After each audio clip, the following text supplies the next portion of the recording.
आज हम ग्रेट निकोबार द्वीप यानी जीएनआई परियोजना पर उपलब्ध स्रोतों के आधार पर एक गहरी नजर डाल रहे हैं। जी। ये 72,000 करोड़ रुपए की एक बहुत महत्वाकांक्षी परियोजना है। इसे अंडमान और निकोबार द्वीप समूह के बिल्कुल दक्षिणी द्वीप पर बनाने की योजना है। हाँ, और इसे देखिए देश के लिए एक रणनीतिक और आर्थिक रूप से बहुत महत्वपूर्ण पहल की तरफ पेश किया जा रहा है। लेकिन जो दस्तावेज और रिपोर्ट्स हमारे सामने हैं वो इस परियोजना और इसके जो संभावित प्रभाव हैं उनको लेकर कई गंभीर चिंताएं भी सामने लाती हैं। तो आज हम उन्हीं पर बात करेंगे। बिल्कुल। तो चलिए शुरू करते हैं फिर। सबसे पहले ये परियोजना असल में है क्या? इसके मुख्य हिस्से क्या हैं? देखिए, जहां तक स्रोतों की बात है इसमें 4 मुख्य चीजें शामिल हैं। अच्छा। पहला तो है एक अंतर्राष्ट्रीय कंटेनर ट्रांसशिपमेंट टर्मिनल। अच्छा। हाँ, जो समुद्री व्यापार का एक बड़ा हब बन सकता है। दूसरा, एक बिल्कुल नया ग्रीनफील्ड अंतर्राष्ट्रीय हवाई अड्डा। तीसरा, एक पूरी की पूरी टाउनशिप बसाई जानी है। और चौथा, एक 450 MVA का गैस और सोलर पावर पर आधारित बिजली संयंत्र। बाप रे, 450 MVA? और दस्तावेज ये भी बताते हैं कि ये सब द्वीप के करीब 16,610 हेक्टेयर इलाके में फैला होगा। जी। ये तो बहुत बड़ा पैमाना हुआ है ना, खासकर इतने संवेदनशील और छोटे द्वीप के लिए। सही कहा, बहुत बड़ा। और यहीं से असल में चिंताएं शुरू होती हैं, खासकर जब हम देखते हैं कि इसका स्थानीय समुदायों पर क्या असर पड़ सकता है। कई रिपोर्ट्स इसी तरफ इशारा कर रही हैं। हाँ, ये पहलू तो बहुत ही संवेदनशील है।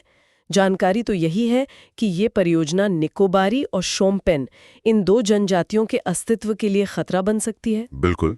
इन समुदायों का तो इस जमीन से पीढ़ियों का रिश्ता है, सांस्कृतिक जुड़ाव है। हाँ, और देखिए, निकोबारी जनजाति जो 2004 की सुनामी के बाद वैसे ही विस्थापित हो चुकी थी, इस परियोजना के कारण शायद अपने पैतृक गांव में कभी स्थायी रूप से लौट ही ना पाएं, ऐसा स्रोत बताते हैं। ओह।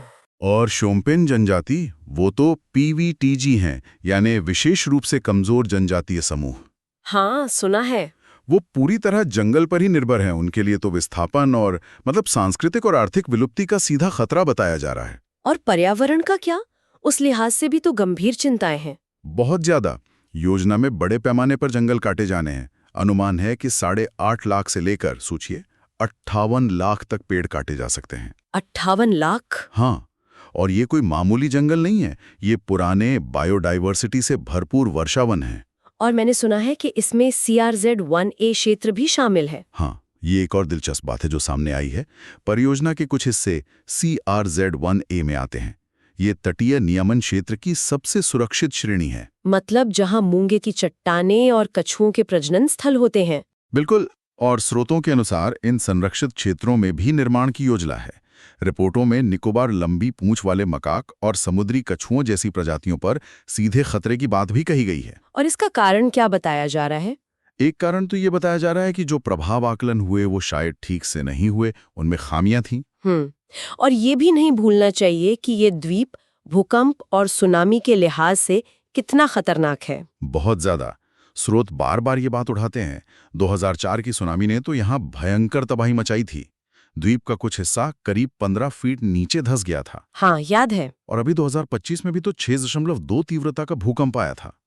तो जोखिम तो बिल्कुल सामने है। तो ये तो हुई पर्यावरण और सामाजिक चिंताएं, लेकिन कानूनी पहलुओं पर भी सवाल उठे हैं, है ना? जी हाँ, कई कानूनी और संवैधानिक सुरक्षा उपायों को नजरअंदाज करने के आरोप भी स्रोतों में मिलते हैं, जैसे संविधान का अनुच्छेद 338 से है। हाँ, जो राष्ट्रीय अनुसूचित जनजाति आयोग NCST से जुड़ा है। बिल्कुल।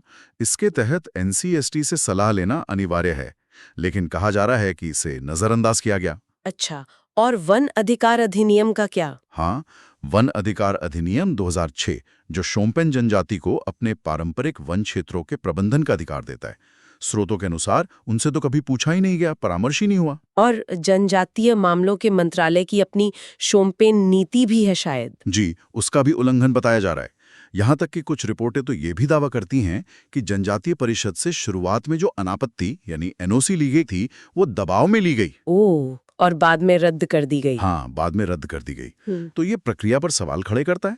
और वो सामाजिक प्रभाव आकलन यानी SIA। हाँ, भूमि अधिग्रहण अधिनियम 2013 के तहत वो जरूरी है, लेकिन कमाल की बात यह है कि प्रभावित जनजातियों शोम्पेन और निकोबारी को ही हितधारक के तौर पर बाहर रखने की बात सामने आई है। ये तो अजीब बात है। इतनी सारी चिंताओं और विरोध के बावजूद परियोजना को पर्यावरण और वन मंजूरी मिल गई है। हाँ, मिल गई है, और मूल्यांकन प्रक्रिया पर भी सवाल हैं।